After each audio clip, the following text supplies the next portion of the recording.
Here are just some introductory remarks on mercantilism.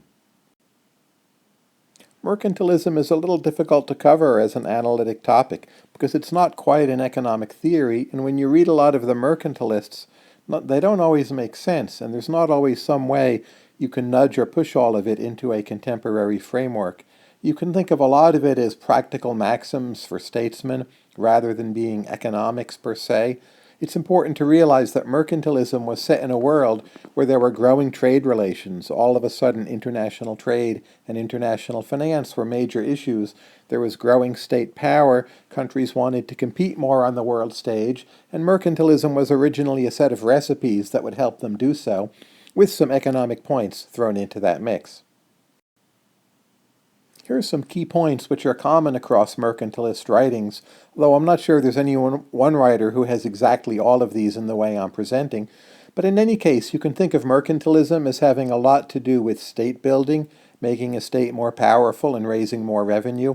Mercantilist writers, they generally favor a large and growing population. That was also to make the nation stronger. There's a big emphasis on having a favorable balance of trade in mercantilism. Often, if anything, this would be called one of the defining characteristics of mercantilism. That is, you wanted an influx of precious metals into your country rather than having the metals flow out. Very often, it's not really exactly explained why you want this, but again, it recurs time and again in mercantilist writings. There's a general favoring of low interest rates, with real and nominal typically not being distinguished. The idea that a country should manipulate its economic relations with its colonies toward its advantage, and in general, international economic relations are viewed implicitly as either zero-sum or negative-sum. So you can think of mercantilism as a cluster concept where most mercantilist writers offer some bundle of these ideas listed here. Again, there's no perfectly mercantilist writer, but if I had to pick two typical people to read to get a flavor for mercantilism, I would suggest going to Thomas Munn and also Gerard de Malagny's. And in general, mercantilism reached its peak popularity in 16th and 17th century England. It's important to note mercantilism really was not just a British phenomenon. There was French mercantilism, German mercantilism, mercantilism in other forms, but these other approaches, they tended to have a bit more to do with statecraft directly, and they were less likely to have fed into the mainstream of analytic economic thought as it was to later culminate in classical economics and Adam Smith. In this sense, analytically, I think it's British mercantilism that really is important, but keep in mind the mercantilisms of other countries or regions, they had their own distinct flavors, and don't oversimplify by thinking it's just all like the British. Still, some general notions of building up the state and worrying about international economic relations, you find these in the other mercantilisms as well. Why was there mercantilism, and why did it persist so long? Well, there are at least three major approaches to this. One of them, which can be found in Jacob Viner, suggests that we had mercantilism because of analytic errors. We had bad economics, and once economics got better, mercantilism turned into classical economics.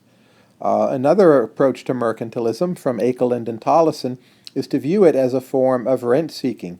That is, the mercantilist writers were serving established interests and centers of political power, and they came up with doctrines to rationalize their patrons and supporters. Another approach to mercantilism, quite different, you find this in Keynes in his general theory, and Keynes argued that mercantilism actually made partial sense.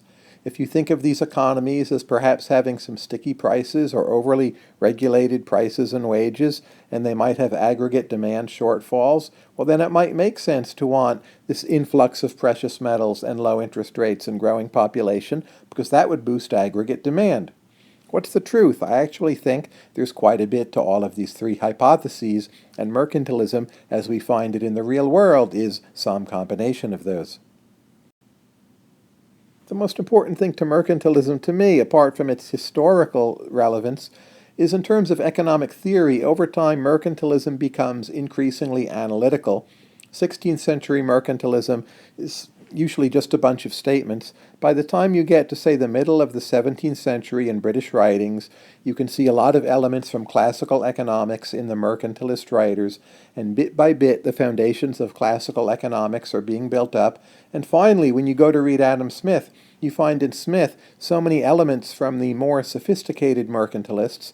Not that Smith was a mercantilist, but you get a better understanding of just how much he drew from the best of the mercantilists and jettisoned some of the worse ideas. So mercantilism in this sense is really very important as some really fundamental origins of economic reasoning more generally, no matter what may be the mistakes or shortcomings of mercantilism more generally. Of course, there's really plenty you can read on mercantilism. It spans centuries and also countries. Obviously, Google the key terms and some of the references listed earlier. A lot of those are available online.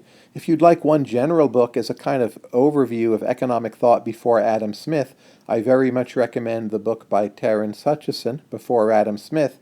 And finally, to get a sense of the institutional context and policy struggles behind mercantilism, the importance of mercantilism as state building, there's a very detailed work of history by John Brewer called The Sinews of Power. It's very long and detailed, but I think it's an excellent way to understand how mercantilism fit into this broader picture.